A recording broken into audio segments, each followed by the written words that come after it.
Nous allons voir maintenant comment nous pouvons recenser ces effectifs et les représenter d'une manière agrégée, simple, qui nous permettra de réaliser un certain nombre d'analyses concernant justement cette situation actuelle.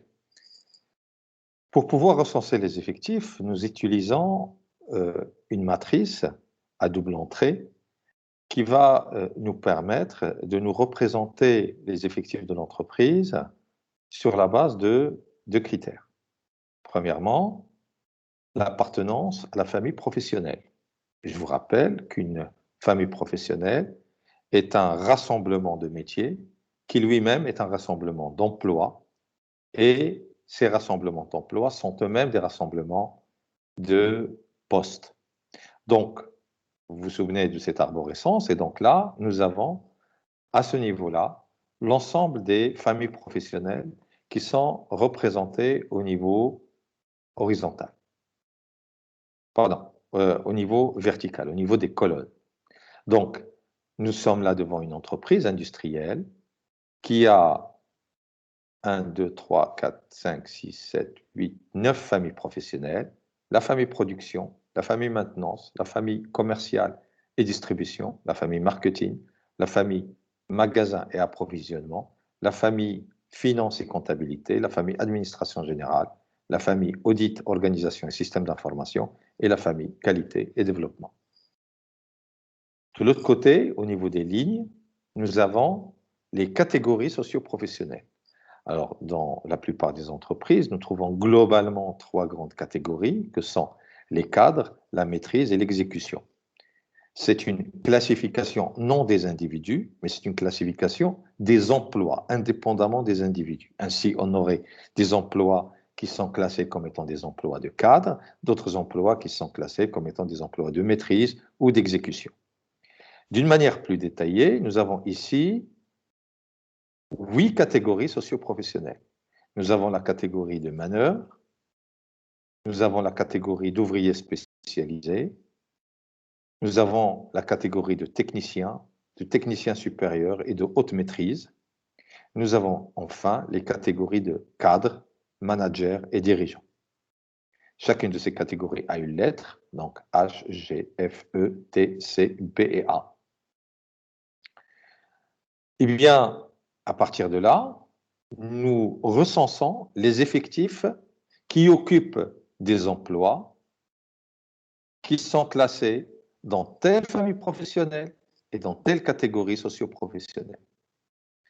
Et si nous voulons lire justement ce tableau, cette matrice, eh bien, nous sommes devant une entreprise qui compte 1349 agents, qui, sur un plan vertical, ils sont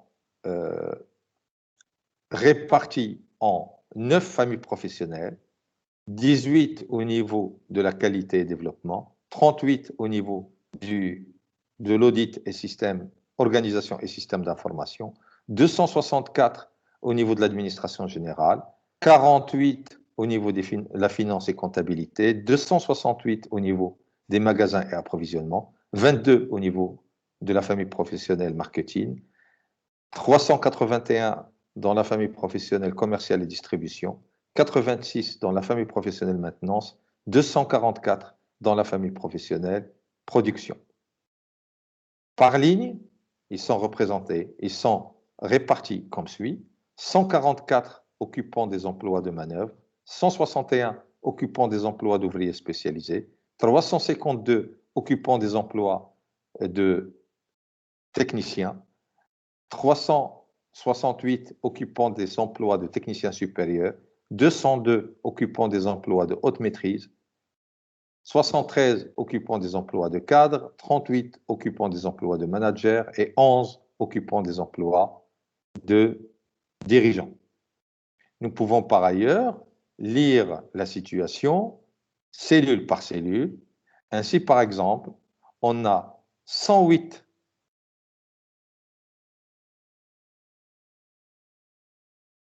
personnes qui occupent, 108 personnes, qui occupent des emplois de technicien supérieur dans la famille professionnelle, administration générale, ou 79 personnes qui occupent des emplois d'ouvriers spécialisés dans la famille professionnelle production, ou encore 4 personnes qui occupent des emplois de cadre dans la famille professionnelle maintenance.